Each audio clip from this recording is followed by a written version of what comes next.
Timoteos Sadura Bokona Afur Lakosa Kudajan Dupisa Warikabatan Timoteos Sadura Bokona Afur Lakosa Kudaja Walin Dupifne Wakayung Karana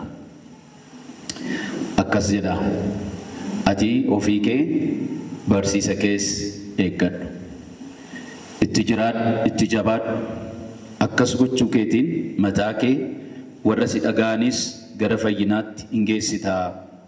Ameen. Irran deebi'a. Ati ofii kee barsiisa keessa eeggadhu. Itti jabaadhu.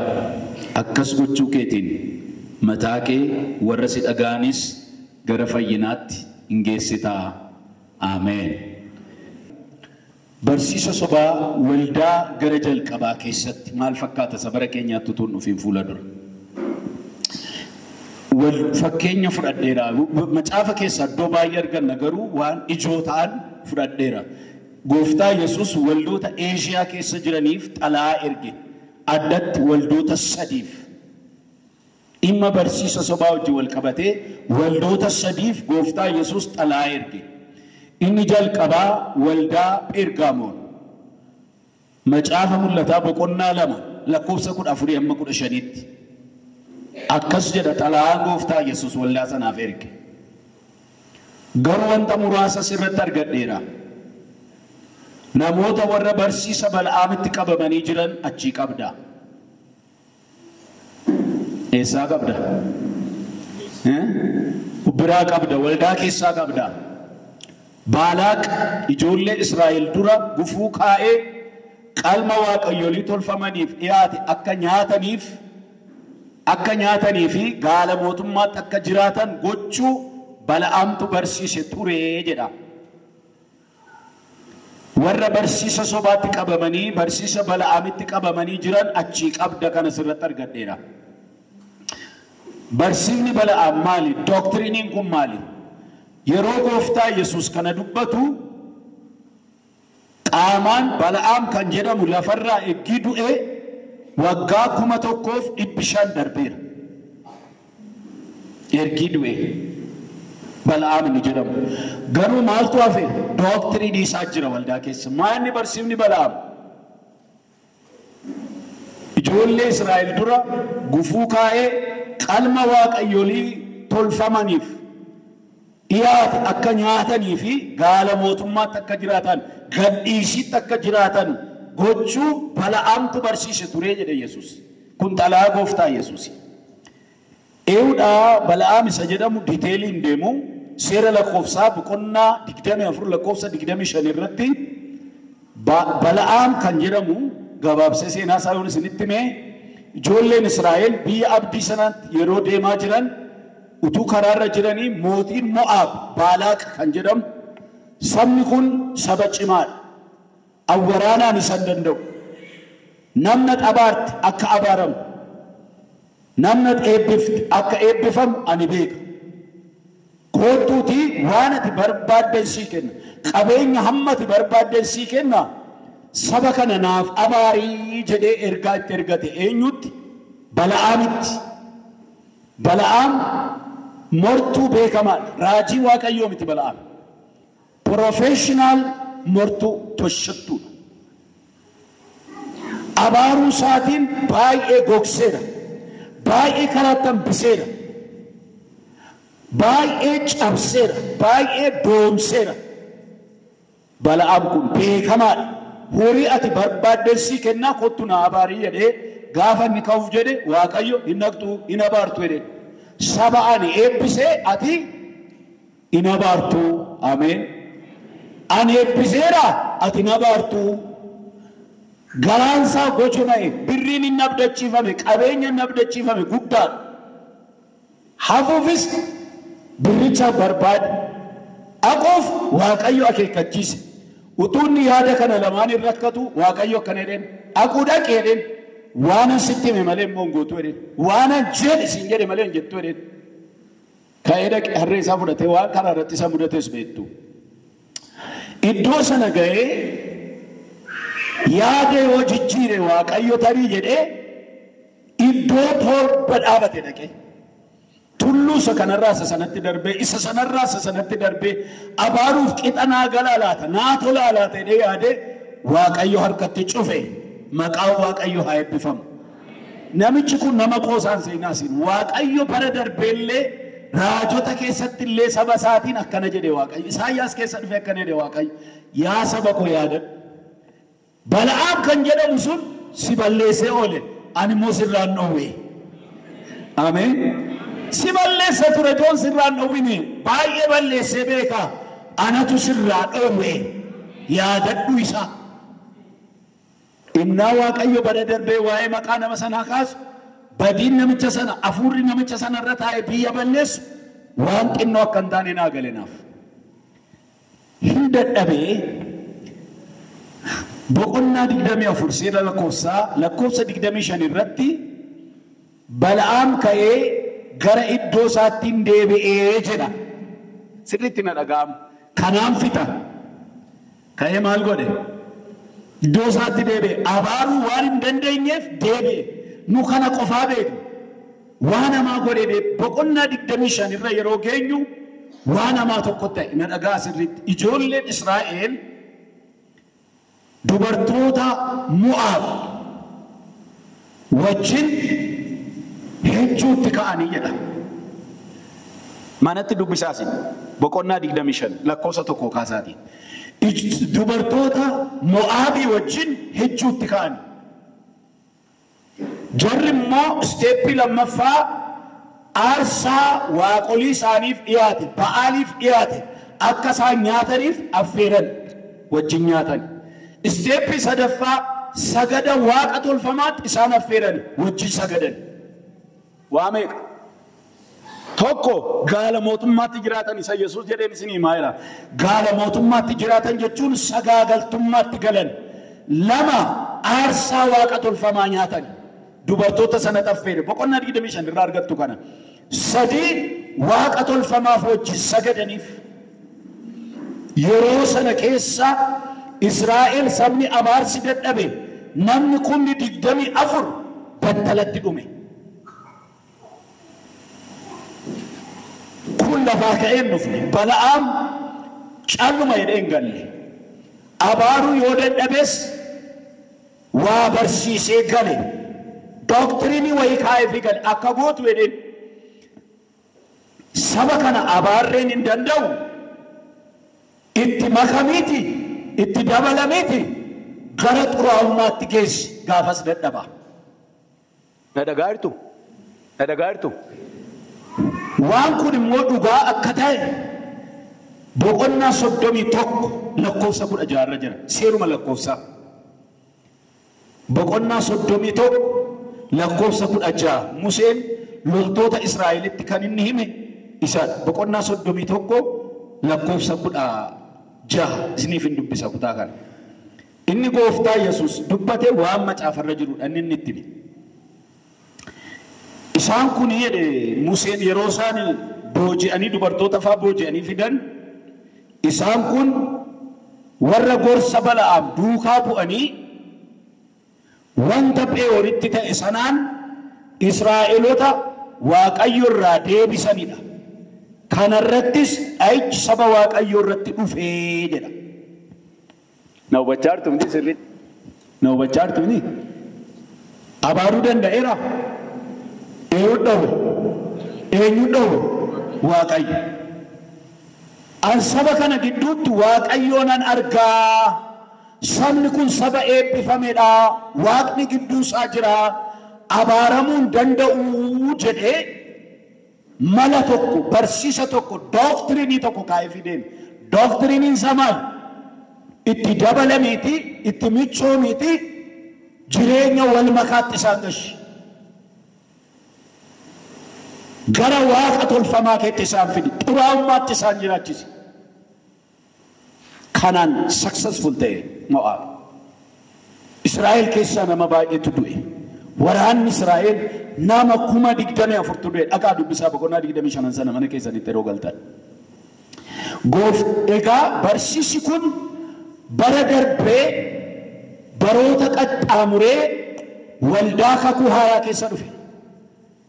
Eewut arge Yesuus Bala'aam du'eera ijoollee Israa'eltu ajjeese garuu barsiisni isaa waldaa dhufe barsiisichi maal jedha isa gooftaa Yesuus asii jedha laa dhagaa garuu wanta muraasa sirratti argadheera namoota warra barsiisa Bala'aamitti qabamanii jiran achi qabda Baalaaq mootii Mo'aab jechuudha ijoollee Israa'el dura gufuu kaa'ee qalma waaqayyolii tolfamaniif dhiyaate akka nyaatanii fi gaala mootummaatti akka jiraatan gochuu Bala'aamtu barsiise ture jedha.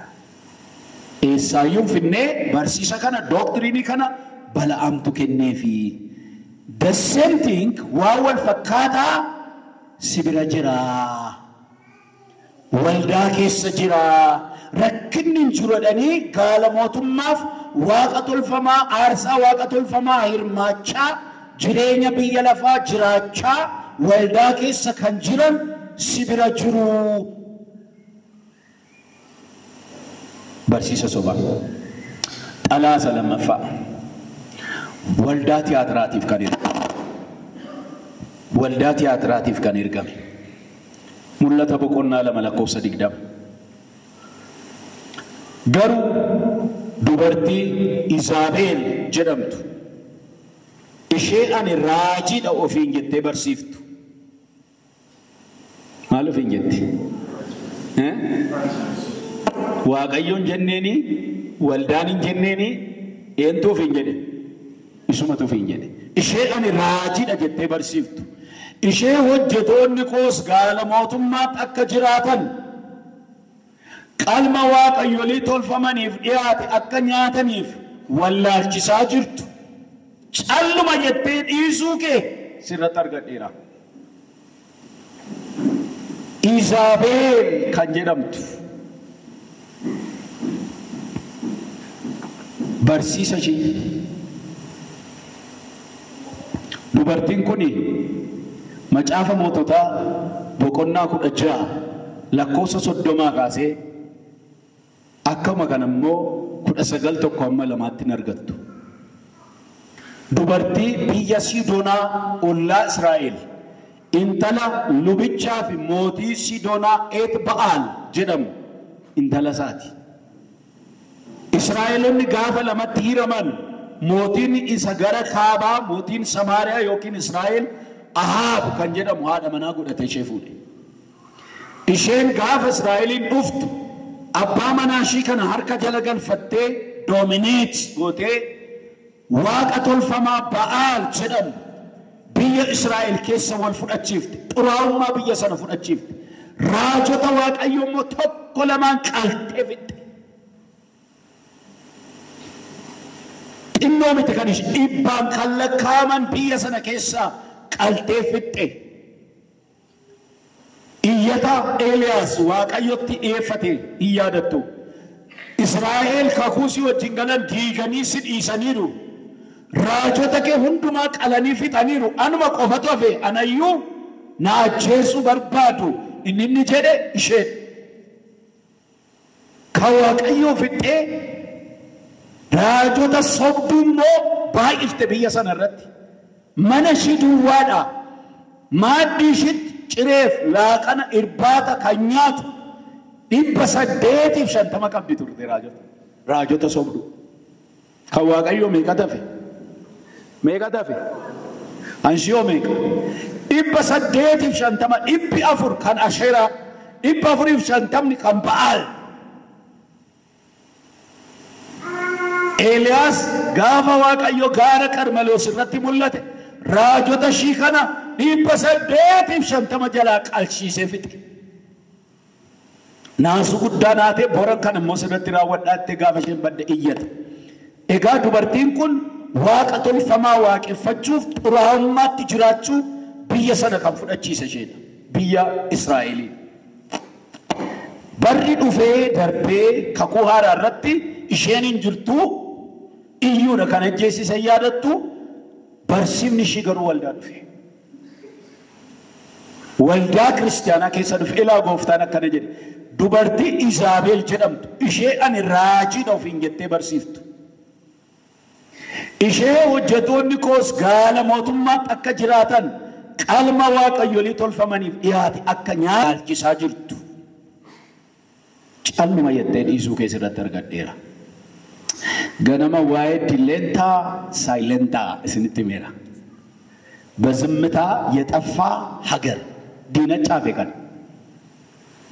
እሺ ወደ ነገኘት ንማ አጋማለ ብየ ሞቲ ተቆቱ ጅራ ዱሪዳ ኦዱ ሐማ ነትኒ ሚናይ ዋን ገካሪ ቆፈ መሌ ነትኒ ሚናይ ሞቲ ብየ ቡሹዳ ፌስቡክን እንጅሩ ዩቲዩብን እንጅሩ ኢንስታግራምን እንጅሩ ቴሌግራምን እንጅሩ ዋትስአፕን እንጅሩ ኤሞን እንጅሩ አፋሪኒ ማማ ኢሰሞ ነምኒ ዱፌረትም ዋን ጋሪ ቆፈ ነቲ ማይ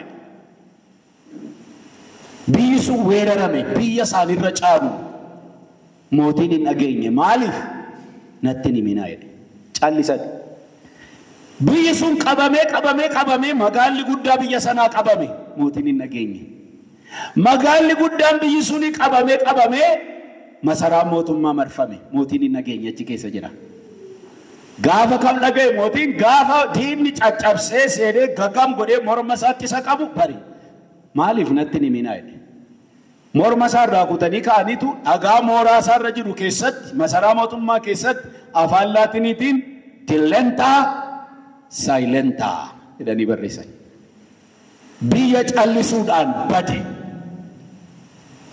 አስቲ ኢየሱስ ማልጀ ኢሼ ራጂዳን ፊንጀቴ በርሲፍቱ ገርቦኒ ኮ ጋለ ሞቱማ ተከ ጅራተን አርሳ ዋቀቶል ፈማ አከኛተን በርሲፍቱ ሰና ጫሉማ የቴ ኢላሉ ከስረቲ አርገዴራ አይደ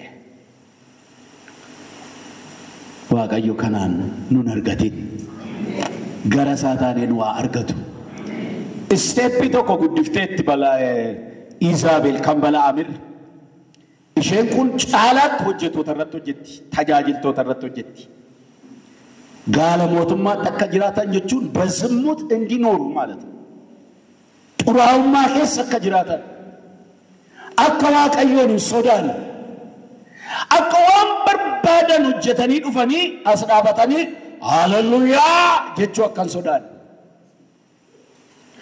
addoo barbaadan turanii dhufanii jechuu akkan ሶዳን cubbuuf akka naane akka jireenya fuura isaanii hadootu akka qoricha hadoochaa waraanaman namni maanni maadanzeshaa isa jedhamu waraannate isa nukkuba maadanzeshaan seeliin namaa fankishinaal ta'ee erga kan dabarsine owanatti fakkaatan scientifically beekumsa isaan qabu assumption kooti harka kana yoo operation gochuu barbaadan ennaadoo kana baqassan nukub yoo garaa kana operation gochuu barbaadan billaatti dhaatanii xaxaxaxaxat godhanii akka nama fota tarsaasu barqaq yoo godhanii sin kolfannasi ijoolleen nagaa neersi taphachiisasi maatiin hundi nagaa qonnaan nagaa jedhan asiyoo garaan baqaqe maal godhani hadoochani nama yeroo kaan qoraatti yoo sawaraane utaalu billaan tusaqalu ciisani nama jireenya fuura isaa hadoode gahanna bira yoo taa'e ittino abiddisa waaqayyo nama baraara eerratto jetti sheni garboota kochuun አገልጋዮቼ ባሪያዎቼ እንዲሰስኑ በርኩሰት እንዲኖሩ ታደፋፍራለች ባልሲቲን በርሲሰሺቲ ረክን እንጅሩ ወጤ ታካሲ ዱሜ ጋዲንቄ ታካ ከፈለሜ ኖ ፕሮብሌም አጋው ጅርቱ ኢየሱስ ወጋ ኩመለማ ዱረ ፈኖ ረትሲት ኡሙሬራ ኖ ፕሮብሌም By the way, amma baadi yarra waldoon rakkatanii rubeetonni konferansii nama waammachuun dhiisanii gaafa waammatan immoo eegicha isaa rakkatanii agalgaay garanni socho'utti baatiriidhaan eegu Yohaannis deemee namatti ramadanii eenyu wajjin dubbata. Intala durbaa tokko karaarra dhaabee wajjin dubbata. Caaltu kottu mee mana asii waamaa jiru bira gurbaasa sana sodaatu ka biraa waamu. Halkan mana fincaanii deema yoo ta'e namatu baatirii qabaaf. Halkan akka hirribaan kaane siree kaa'atanii akka nama maannoo barcuma kaa'atanii akka nama gibbii eegu waardiyyaa kaa'anii eeggatuun siniin jedhaan. Baatirii bitatanii. Na dhagaartu hin rakkatan. Namni waaqayyoon hin sodaatu guyyaa guyyaa abidda gadi roobsaa halkan nama kan bira. Waaqayyo jireenya akkasiirraa nama haa eegu. Eessaa dhufe kun barsiisa Iizaabeel. Gaala mootummaatti jiraachuu jireenya gadhiisii jiraachuu barsiifti. Maal immoo ofiin jette arraajii waaqayyooti. Rakkinni tokko hin jiru. Jetti kana argadheera. Waldaa durii keessa ture kun bifa kanaan gooftaa Yesuus hin jajate waldaa Efesooniin. Maal jedheen mul'ata 2:6 waa'ee jaalalaa komatee ka'eet utuma ta'uyyuu jedhe waan tokko qabdaa jedhe. Waan gaarii jechuu isaati. Waa qabda waan gaarii. Inni immoo hojii Niqolaawotaa isa ani jibbu atis jibbita gara koote. Dadhabbii yoo qabaattes waan an jibbun jibbita. Waan ani mormu hin mormita. Waan ani sirrii miti jedhu sirrii miti jetta. Kana qabda si argeera kana si jalaa hin balleessu.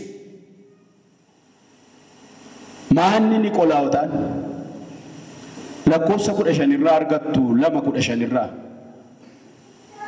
Waldaadhuma ishee silaa sanaanii lakkoofsa 15 irratti waan Waaqayyo jedhe jira. Waan Yesuus jedhe. Akkasuma immoo jedhe kun waldaa Efesooniin jedhame miti. Akkasin warri Niqolaawotaa eenyu akka ta'an bartaniif jedheen kana bira kaa'e. Kun kan waldaa Efesoon miti. Kanaa gaditti.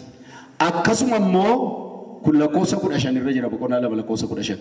Akkasuma immoo barsiisa warra Niqolaawotaatti qabamanii warra jiran qabdaa. Maalli warri Niqolaawotaa? Warri Niqolaawotaa eenyu? Barsiifni isaanii maali?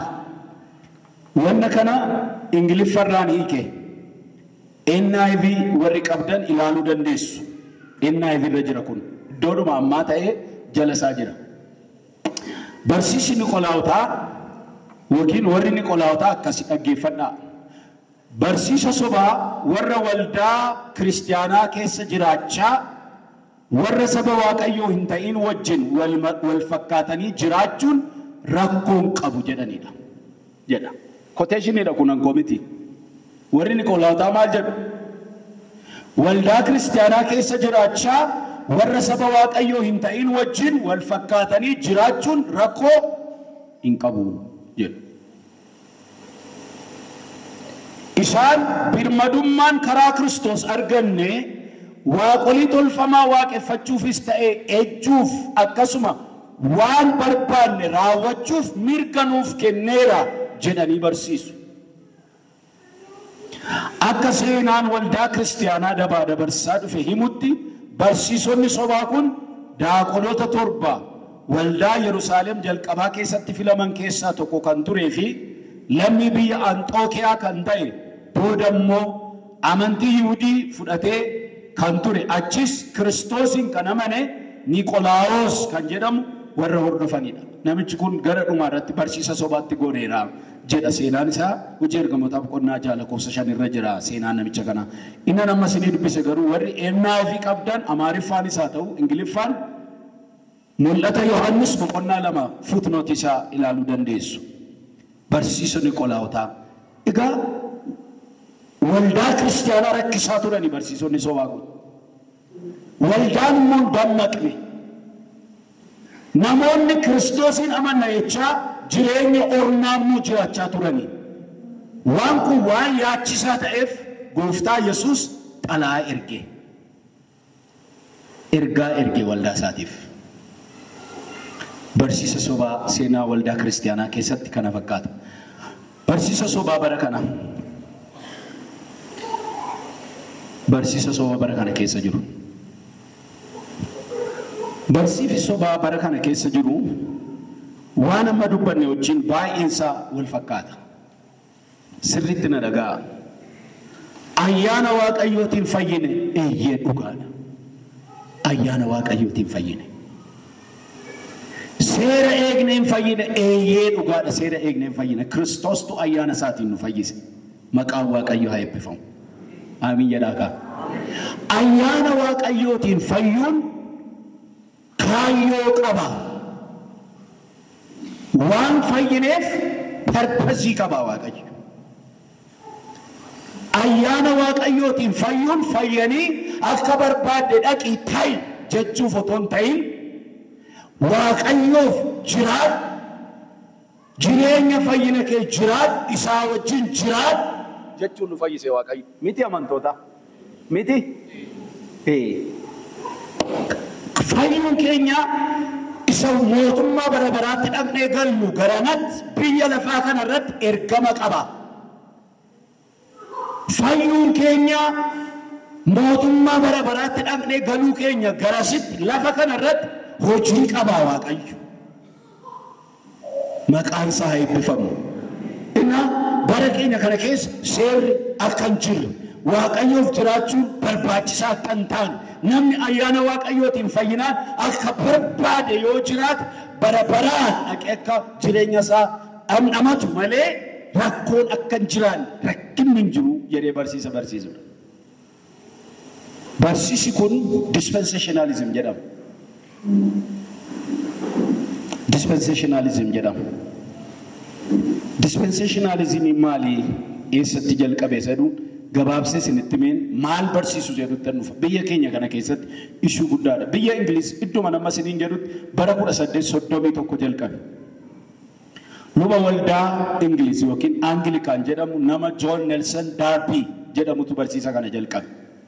Namichi kun bara 1800 hamma 1880tti jiraate. Namni isarraa lammii Ameerikaa ta'e barsiisa kana fuudhee lafa qabsiise. Waa'ee dispensationalism maal akka barsiisan isinitti himaa. Lafa qabsiise Scofield jedhama. Cyrus Anderson Scofield jedhama. Namichi kun bara 1843 dhalatee bara 1921 du'e. Hojii gurguddaa hojjete barsiisa kana biyya kana irratti addunyaa kana irratti lafa qabsiisuudhaaf. Barsiisi kuni dispense yaada jedhu irraa dhufe. Dispense jechuun qoqqooduu jechuudha afaan Oromooti. Qoqqooduu gabaabsee akkasiin hubattanitti yoo isinitti makafaafal malaayet maaltu qoqqoodama akka barsiisichaatti maaltu qoodama waan baay'ee qoodama daddafeen isa qoodamu isinitti hima. Barri qoodama. Barri jalqabaa amma dhumaatti iddoo torbatti qoodama. Macaafti kun hin qoodama iddoo baay'eetti. Nagaartu akka nuyi kakuu moofaa kakuu haaraa jennu miti. Iddoo baay'eetti macaafti kun qoodama. Seera isa jedhu na of galchaa firdii jechuu kooti. Firdiin hin qoodama iddoo 5tti. Sabni hin qoodama iddoo 3tti. Barri inni tokkoffaani bara iddoo torbatti qoodamu keessaa inni tokkoffaani bara garraamummaa jedhamee beekama. Bara maali? Bara garraamummaa. Barri kun uumamuu namaatii kaasee hamma gaafa namni cubbuutti kufeetti kan jirudha. Bara garraamummaa. Inni lammaffaan bara beekumsaa. Yeroo namni cubbuutti kufee kaasee hamma bara Noohitti kan jirudha. Bara beekumsaa jedhama. Inni sadaffaan bara mootummaa namaa. Bara Noohii kaasee hamma Abrahaam waamamutti kan jirudha. Kun kan isaaniitti baay'isee. Inni arfaffaan bara abdii. Bara maali? Bara abdii Abrahaam waamamuu sarraa kaasee hamma Museen Waaqayyo harkaa seera fuudheetti kan jirudha. Daddafee dubbata. Inni shanaffaan bara seeraa. Kun immoo Museen seera tulluu Siinaa irratti yennaa fuudhee kaasee hamma gooftaan keenya Yesuus Kiristoos fannifametti kan jirudha akka barsiisa isaaniitti. Inni ja'affaan bara ayyaanaa. Inni immoo gooftaa Yesuus Kiristoos erga fannifamee kaasee hamma barkumee jedhamutti waa'ee barkumee boran dubbanna. Inni torbaffaan utuu gahin waggaan 7 gidduu jirti jedhanii barsiisu ishees borin dubbadha. Inni torbaffaan barkumee. Kanaaf meeqa walitti? Meeqa? Doktiriin isaaniiti kun doktiriin dispensationalistiiti. Bara 7. Kun maali dharee rakkoonsaa bara akka kanatti qooduuni maaltu barsiisa sobaa isa godhee? Maaliif barsiisa sobaa jedhamee waamamee jettanii yoo na gaafattan na dhaggeeffadha. Tokkoffaa bu'uura macaafa qulqulluun qabu akka kanatti qooduudhaaf. Maaliin qabu? Bu'uura macaafa qulqulluun qabu. Macaafti qulqulluun akkasitti hin qoodne. Lammaffaa qoqqooduu kan jedhu macaafata baroota akkasitti hiruu kan jedhu. Fala ta'uu kan danda'u macaafa keessa jiru dispensii jechi jedhu kanan deeggaru iddoo jiru hundumaatti. Inni hammaataan garuu na dhagaa inni hammaataan garuu duwwatti isin deebisaa barsiisa kana hamaa kan taasisu jarreen kun adda adda hundi isaanii. Inni kun isa kana keessa hin galu, inni kun isa kana keessa hin galu, inni kun asitti fixate, inni kun asitti fixate, inni kun asitti fixate, kun isa asitti fixata. Na dhagaa jirtu? Akka barsiisa kanaatti barri kun bara ayyaanaati. Miti? Bara maaliiti? Barri seeraa yoomidha? Barri seeraa kunuuti. Shanaffa. Kanaaf akka barsiisa kanaatti inni tokko sakaan keessa hin galu waan ta'eef bara ayyaanaa lallabamuu, barsiifamuu, faarfatamuu kan qabu ayyaana bicha. Kanaaf warri barsiisa kana fudhate Waaqayyo si haa eebbisuu hin jedhan. Ayyaanni siif haa baay'atu. Na dhagaa jirtu? Ayyaanni siif haa baay'atu jecha hammaataa ta'e miti. The doctrine behind barsiisi kana duuba jiru bara ayyaanaati. Kanaaf seerri hin jiru. Maaltu hin jiru? Faarfannaa yoo faarfatame ta'eeraa, toleeraa, ceereerraa, galleerraa, fayyineerraa, mallattoofneerraa, murtaa'eeraa, xumurameeraa, raawwatameeraa bicha. Na dhagaa jirtu? Doktiriiniin kana duuba jiru barri kun bara maaliiti? Bara ayyaanaati. Kanaaf kan biraan keessa hin galu. Kuni barsiisa jaraati. Bara seeraa keessa ayyaanni hin jiru, bara ayyaanaa keessa seerri hin jiru. Ejjennoo isaaniiti. Waggaa 20 dura faarfannaan qalbii jijjiirrannaa jira. Faarfannaan jabaadhu jedhu jira. Faarfannaan Waaqayyoon barbaaddadhu jedhu jira. Faarfannaan qullaayi jedhu jira. Amma jiru. Na dhagaa jirtu? Hin jiru amma. Andadhabaadha Waaqayyoo na jabeessi faarfannaan jedhu jira moo hin jiru? Ichi kan feebanii si yaadachiisan biraa odeessi. Bara kana keessa akkas jedhanii faarfatamu. Kan jabaatu faarfannaan gubaa'ee ho'isu itti yaadamee utaaluu gadhee miti. Hundi isaa garuu dhuma isaatti utaalchisuu danda'u qaba. Jechisiisuu danda'u qaba. Faarfannaan boosisus hin barbaachisu. Biyya lafaarra jiru hin barbaachisu. Na dhagaa jirtu? Waaqayyoon waa gargaaru. Utuun beekin bara ayyaanaa waan ta'eef lallabni cimaan qalbii nama jijjiirrachiisu gara Waaqayyootti deebina nuun jedhu lallaba sirrii akka hin taane itti fudhatame. Bara seeraa keessa ayyaanni hin turre, bara ayyaanaa keessa immoo seerri hin jiru. Barsiisa isaati kun. Barsiisa sobaa bara keenyaati.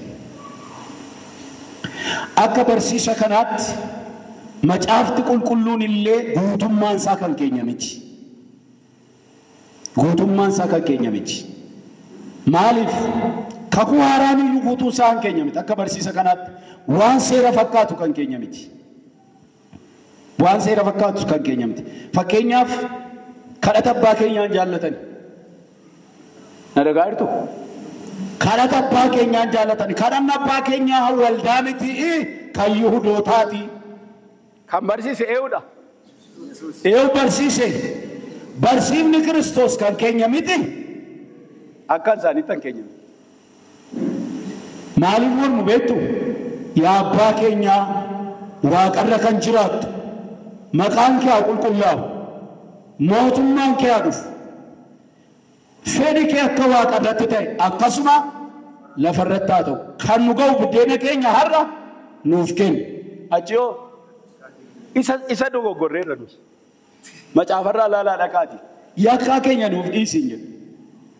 Nu warra nu yakkaniif akkuma dhiifnu atis immoo yakka keenya nuuf dhiisi. Nutu dura dhiise. Gooftaa Yesuus gadi siqee waa'ee kanaa ibseera.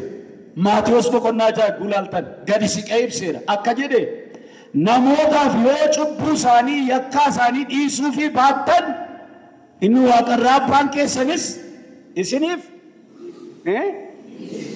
namootaaf waan isaanis hin miidhan yoo dhiiftaniif abbaan keessan immoo isinii dhiisaa. Na dhaga'irtu? Kanaaf jibbu dhiifamni Kiristoos natsaadhaa, kan kakuu haaraa miti kuni kan kakuu moofaati. Yesuus utuu hin fannifamiin kana dubbate waan ta'eef waan utuu hin fannifamiin dursee dubbate hundi isaa qaama kakuu moofaati. Sobni kana caalee jira. Barsiisni hamaan kana caalee jira. Na dhaga'irtu? By the way, Gooftaa Yesuus yeroo kadhattan akkas jedhaa kadhadhaa kan inni jedhe waan achitti hafutu hin ta'in waan baroota hundumaa kadhannaa keenya keessa jiraatu. Waan Gooftaa Yesuus jedhe. Kadhannaa Yesuus kan inni barsiise warra amane moo warra namanneedha? Warra amaneedha miti. Nama namanneetu kadhannaa beeka moo nama amane beeka? Namni amane isaa dhiifameera moo isaan dhiifame? Dhiifameera moo dhiifame? Namni dhiifama argate yeroo hundumaa dhiifama kadhata. Ameen. Kana jechuun qalbii jijjiirrannaan yeroo hundumaa jireenya keenya keessa jira jechuudha. Maaliif? Sirriitti na dhaga'a maaliif? Gooftaa Yesuus akkana jedhe. Nama tokkotu qarshii 500 namarraa qabaa jedhe liqeesseefi. Namichi waan deebisuuf dhabe. Waamee qabsiifatee fidee maaliif birrii koo naan gashitu jedheen. Maaloo naa eeggadhu barbaadeensi kaffalaa jedheen. Birrii meeqa birriin isaa? Utuu har'a ta'e egaa biliyoona 5 ta'uu danda'a hin beeknu. Baqqaa jedheen namichi si dhiiseera. Idaa sirra zaasa jedhan beektu? Naa kaffaltaa miti maal sii godheera? Si dhiiseera. Natsa. Ameen. Inni immoo hamma humna isaatti 80 kanarraa qaba. Meeqa qaba? Gadi ba'ee birrii koo naa fidi jedheen. Maaloo naa eeggadhu barbaadeensi kaffalaa jedheen. Inni 500 dhiifameef. Hamma birrii koo kaffaltutti achi keessaan baatu jedheen morma qabee fuudhee mana hidhaa wayinii keessa buuse. Namoonni kana argan dhaqanii itti himan. Namichatti 500 dhiifteef nama tokko birrii 80 irraa qabaa mana hidhaa keessa buusee jedhanitti himan. Fidaa dhufe namichoo jedheen. Ani guddaa si dhiiseera moo si dhiifne jedheen naa dhiifteetta. Ati immoo ishee xinnoo namaa dhiisuun qabdu ree? Kanaaf jedhe anis yaada koo kaaseeraa jedhe. Hamma calleen cabduun tokko tu nafiin hunda isaa kaffaltutti atis mana hidhaa dhattaa jedhe. Dhagaa'irtu? Namichi kun ofii isaa, haati manaa isaa, ijoolleen isaa, manni isaa gurguramanii birrii amma kanan baasan. Fakkeenya kana gooftaa Yesuus waa'ee koof waa'ee keessan dubbate.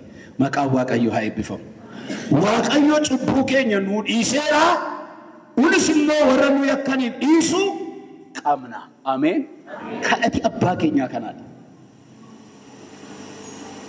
Kadhati abbaa keenyaa mormama.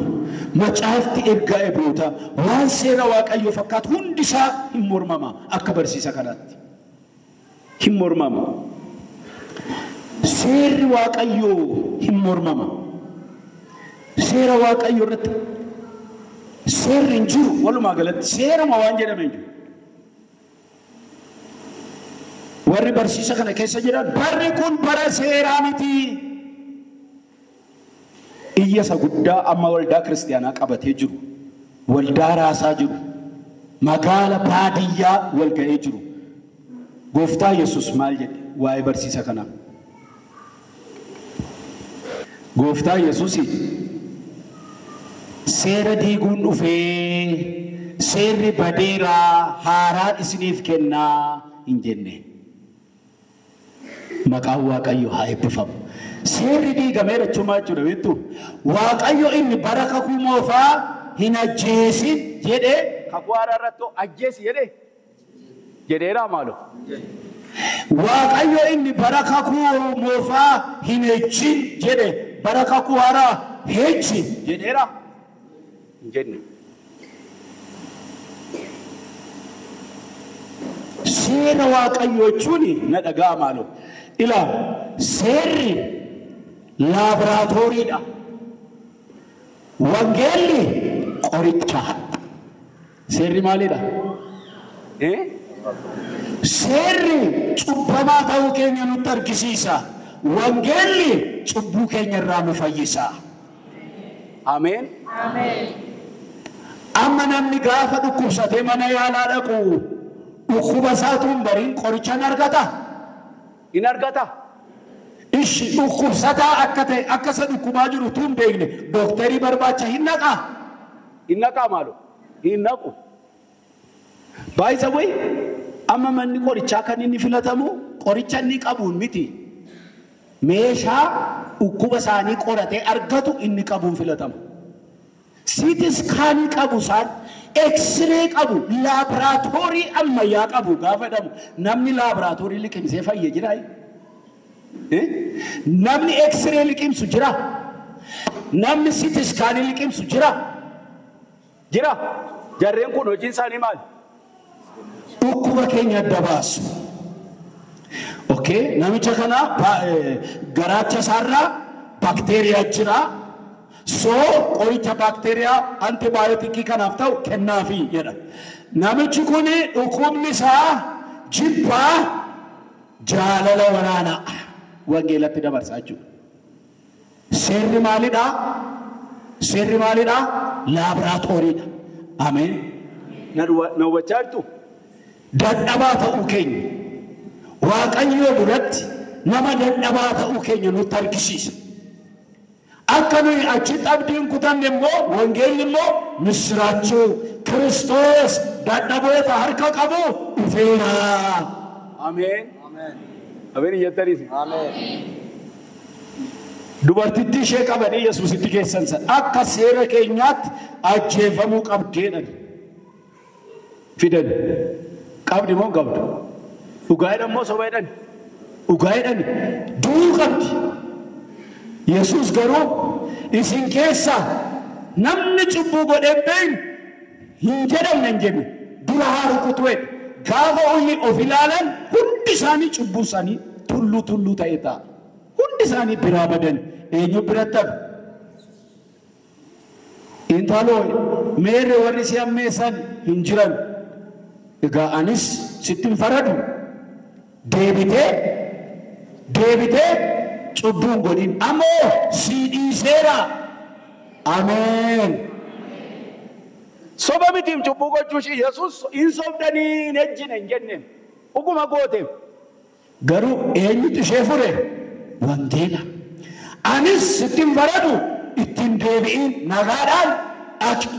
Kun wangeela. Galanni Waaqayyoof haa ta'u. Seerri Waaqayyoo hin diigamne. waaqayyo seera isaa hin diigne garuu warra seera raawwachuu dadhabe humna Kiristoosiin ayyaana isaatiin seerri kan inni nutti faradu du'a Kiristoosiin nurraa ka'e. Na dhagaartu miti ilaa barsiisi kana barsiisi macaafaa kana barsiisi waldaa kana akka seera waaqayyoo irra daddarbuu keenyaatti du'a isa nutti murame seeraan Kiristoos du'a isaatiin nurraa kaase. Cubbuu keenya nuu dhiisee akkasuma jedhaa kadhadhaa cubbuu keenya nuuf dhiisi. Maaliif biyya lafaa iddoo cubbuun nu tuquu danda'u jirra. Amma nu perfect hin taane guutuu hin taane iddoo wal'aansoon jiru jirra. Kanaaf araarri waaqayyoo guyyaa guyyaatti nu barbaachisa. Maqaan isaa eebbifamu. Malee waaqayyoo Kiristoos seera diiguu hin dhufne sagalee waaqayyoon isiniif dubbisa. Wangeela Maatiyos iddoo lama isiniif dubbisa. Wangeela Maatiyos boqonnaa 5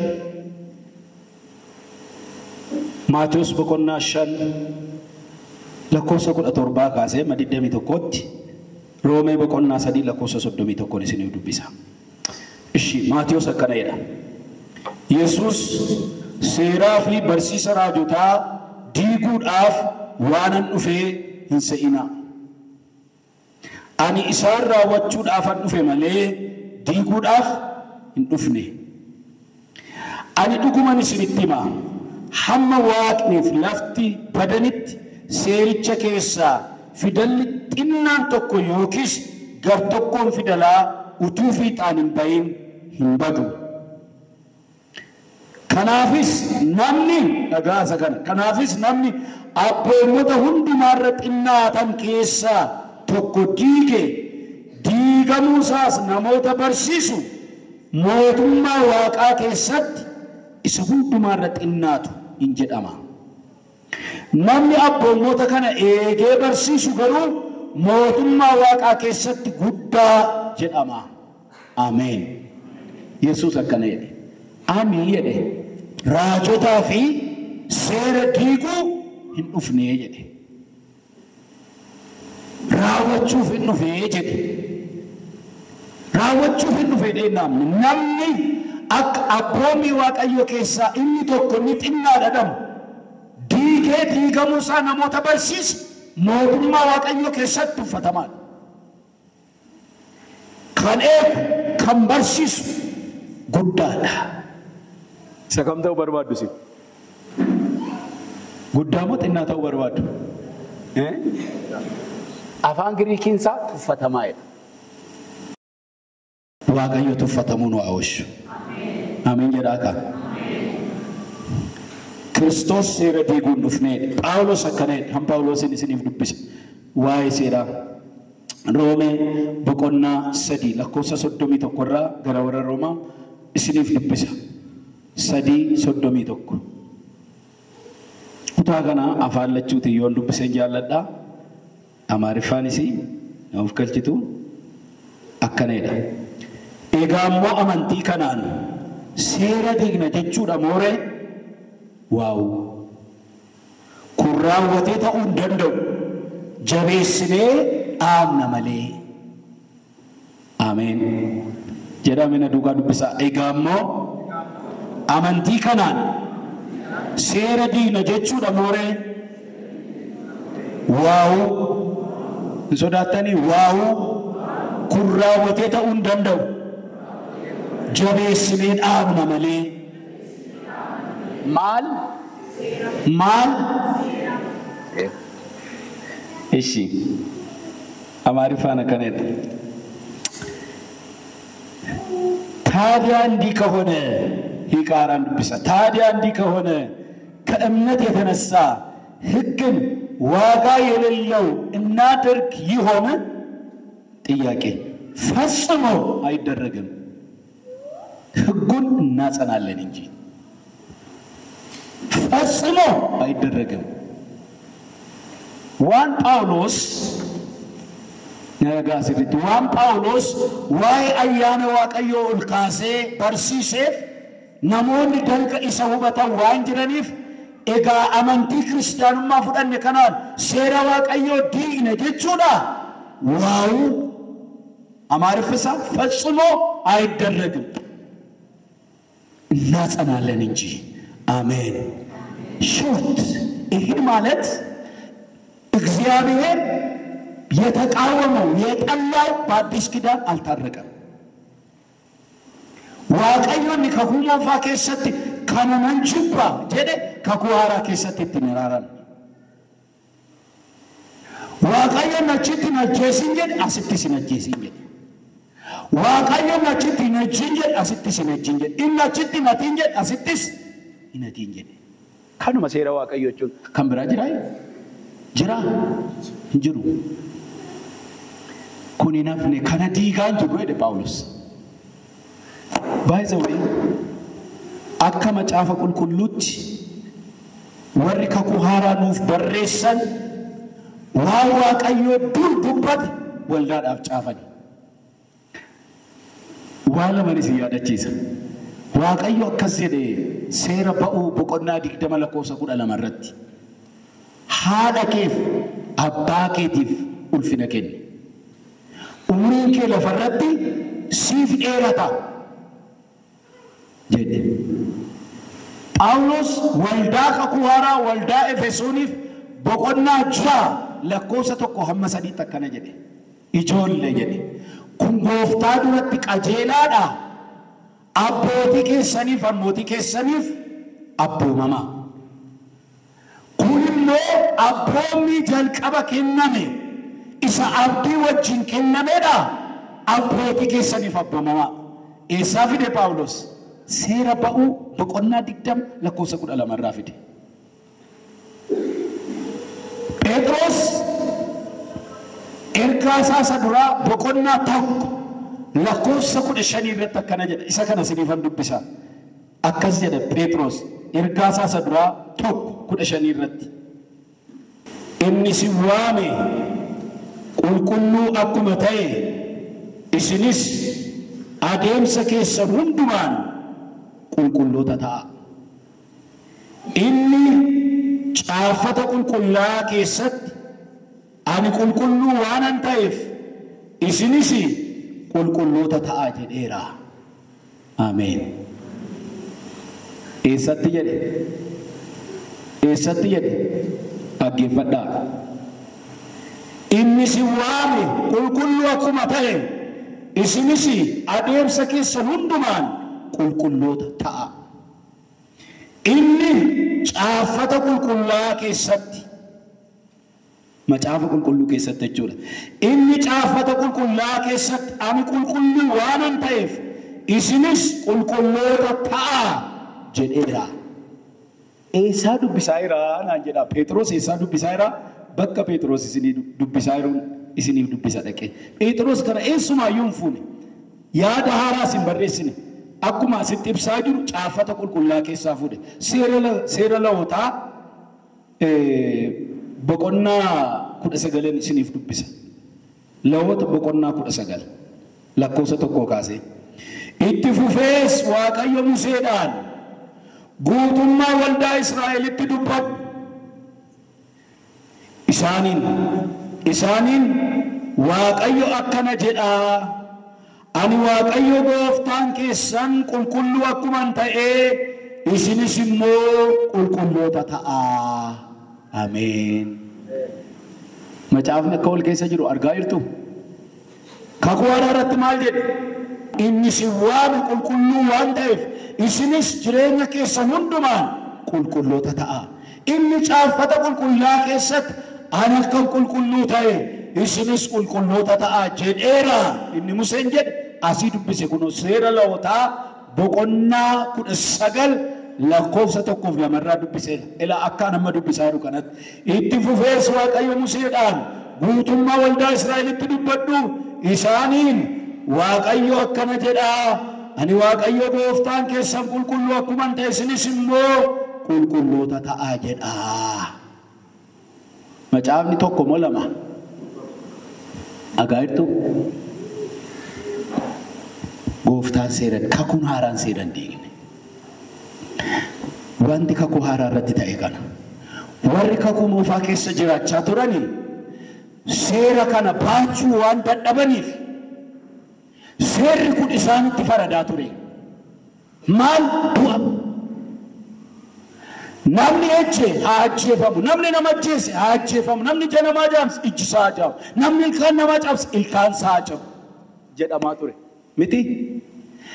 Seera isa du'a namatti muru kana Kiristoos guutuutti fannoo irratti du'ee raawwate. Waaqayyo har'a nama isa yakkeeni qalbii jijjiirradhu deebi'i jedha. Amiin jettani. Ati ija namaa jaamsitee ija kee jaamsaa seera jedhu qabnu har'a. Ati nama jeeftee hin duuta. Nama jeesu Waaqayyo sinaa baraara. Jechaanis arrabaanis nama jeesaa ol lambaa isa wayi. Waaqayyo har'a akka jedhu ba'aa isa ulfaataa isa sababii seera Waaqayyootiin hin jiraanneef du'a nutti mursiisu sana Kiristoos fannoo irratti baateera. Isin immoo araara isaa jala jiraadhaa. Ameen. Ameen. Namni kufe haa ka'u. Maal haa ta'u? Haa ka'u. Namni bade haa galu. Kan kufe maal haa ta'u? Egaa dur kun hin jiru gaa. Kan kufe haa ka'uun hin jiru. Han kufe itti farada. Na dhagaartu? Kan bade hin bade. Ammoo garaagartummaa sana dhagaa. Han kufe haa ka'u. Waaqayyo waaqa ta'uuti. Araarri Kiristoos jira. Ameen. Namni bade haa galu. Waaqayyo waaqa deebi'anii galuuti. Ulfinni isaaf haa ta'u. Ameen. Akkas jedhee Waaqayyo hankufe hin ka'uure. Deebiinsaa maalidha? Hin ka'a. Kan bade hin galuure. Deebiinsaa maalidha? Hin galu. Waaqayyo nama kufe tokko bira dhufee maaliif kuftee? Isa kufte sanaa herreega buusii jechuun dhufu. Kuftee hin kaatu. Waaqayyo waaqa ka'uuti ka. Baddee hin galtu. Mucaani Luqaas 15 irra jiru inni hangafaa suni rakkoon isaa maalidha beektu? Obboleessa isaa jibbee miti. Aarii qaba. Gurbaan kun waan baay'ee balleesse. Qabeenya guddaa fixee dhufe. Akkasumatti caaljettee simattaayii mataa isaa keessa rukutuu qabna duraa. Caallumattee nama hamma kana balleessee dhufe sirii isaayyuu qotiyyoo isa cooma qaltee daggastee simattaayii jechi isaa kanadha yaadni isaa. Akkam goona ishi hamma kana abiddaan gubde moo boollatti gadi naqxe moo maaluma gootee fixxee jennee gaaffiidhaanii bakkeetti dura qabnee gaafanni jedhu gashina malee caallumattee gashitaachuu barbaadeetu. Abbaan immoo akkas jedhe. Obboleessi kee kun jedhe du'ee ture hin jiraate. Ameen. Badee ture hin gale. Hin gammanna malee gaaffii maaltu jira? Amma nam tokko warra du'e keessaa tokkotu gale. Ishi maaluma taate duute amma maaluma naata oduu adaqxee amma hin jennaan moo sanni gale gammanna? Du'aa ka'ee hin gammanna. Badee galee hin gammanna. Ameen. Waaqayyo akkas jedhagaa dhaggeeffadhaa ergaa kakuu haaraati. Kan kufe hin ka'a. Kan bade hin gala. Ameen. Akkamitti gala? Akka gurbaan sun galetti gala. Maal jedhe lafa onaa keessa taa'ee iddoo kanaan beelaan du'aa. Mana abbaa koo keessaa hojjetoota meeqatu biddeen nyaatee irraa hafaa. Ka'een gara abbaa kootti deebi'a. Akkasin jedhaanii waaqaan lafa duratti si yakkeera. Si'aachin makee jedhamuun naan ta'u hojjetu na godhadhuun jedhaanii jedhee dhufemni dhagaa'irtu maaloo. Isa dhaanni Waaqayyo kan kufe haa ka'u kan bade haa galu. Ameen. kan cubbuu keessa bade, kan jibba keessa bade, kan xuraa'ummaa keessa bade, kan amantaane keessa bade haa galu. Ameen. Ermiyaas sana keessa iddoo Waaqayyo kan kufeen ka'u kan badeen galu jedhe keessa simbira maqaa dha'e, girrisa, cuquliisa, maqaa allaatti adda addaa maqaa dha'e. Jarri sa'aatii beekanii galu jedhe. Saba koo datti deebi'uu didee deemee achumaan hafee kufee gad hafee ka'uu didee ka'uu isaan eega tureedha. Ani manni koo ejereedha. Ejereessa kana miti ishee ejereessa achirraa Addis Aalem jechuudha. Bara baay'ee achiin tajaajilaa ture. Ollaa keenya maatii tokko jiru adurree guddifatanii. Adurree isaanii hattuu taate. Firiijii isaanii bantii, komadiinoon bantii, leemaatii isaanii bantii. Waan hundumaa waan isaan ka'an aannan ka'anitti hin deebi'anii biddeen waan hundumaa hatti hin rakkatanii. Maal goonaa jedhani? Guddifneetu harkaan ajjeefna moo attam goonaa jedhani? Hin ajjeefnu hin gannaa jedhani. Eessatti? Finfinneetti. Jarri suuqii qabu gaafa shaqaxa suuqii fiduu dhaqan Finfinnee geessanii madaabaraan hidhanii adurree markaatoo walakkaatti gadhiisan.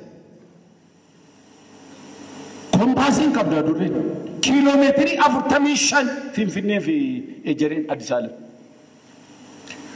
Addis Aalem Finfinnee kana adurree dhiisaati ani bara 88 badeera ani. Abbaa koo wajjiniin takkaa biyyaa dhufee argee magaaluma xinnoodha bareera se'ee naannoo markaatoo ga'ee deebi'een lammaffaa nama tokko wajjiniin dhufee namicha achitti na dhiisee deeme ilma achii qaba biyya sana. Birriin harka jira ciree nyaannee laaqana nyaannee sa'aatii 9 ta'e beelli na ajjeesuudhaaf. Amma yoomitti beelaan du'aa manuma hoteelan barbaadadhaa qajeele kopuma koo hin beeku magaalicha. Karaan kunis isuma fakkaata, inni kunis isuma fakkaata, inni kunis isuma fakkaata. Utuma deemu hoteelas hin argine suuqii shaqaxa waan arge malee inni kaan goollaa deemaa kwaa godhaa markaatoo har'a mana kolfisiifti iddoo ishii nan badee. Sa'aatii 9tti badeen galgala keessaa sa'aatii 1tti argame. Isa eenyuun argaa gurbaa kan baataa waldaa mul'oongeelli waaqeffatu tokko abbaan koo torbee durban na barsiisee ture. Ilaa ilmi koo kun akka kee peenteedhaan wal bareedee na barsiisee ture dingatuma natti dhufe. Ati mucaa gaashee eebbaa miti naan jedhe. Hin jedhe. Maalitti tare iddoo kanaan nan badee hin jedhe. Awarii na gashan achi hoteela na geessee asuma ciiftaa asii nyaadhu naan jedhe Waaqayyo isaa eebbisu. Iddasiisi waliin argine amma tuun argee hin beekuuni. Adurree dhiisaatii ani kun badeeraan siniin jedha markaatoo kanatti. Adurreen madaabaraan hidhamtee markaatootti geessan guyyaa 25 booda markaatoo Masaalamiyaa, Kolfee, Lukaandaa, Gafarsaa Noonnoo, Keellaa, Mannaagashaa, Holetaa, Ejeree balbala isaanii dhaabattee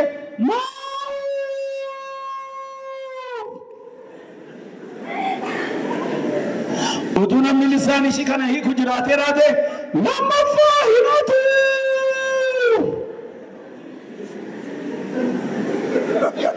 Adurree kana quba keenyatti hin buufnu jedhani. Adurree nu Finfinneetti baddee kompaasiin qabdu galtii namni galu.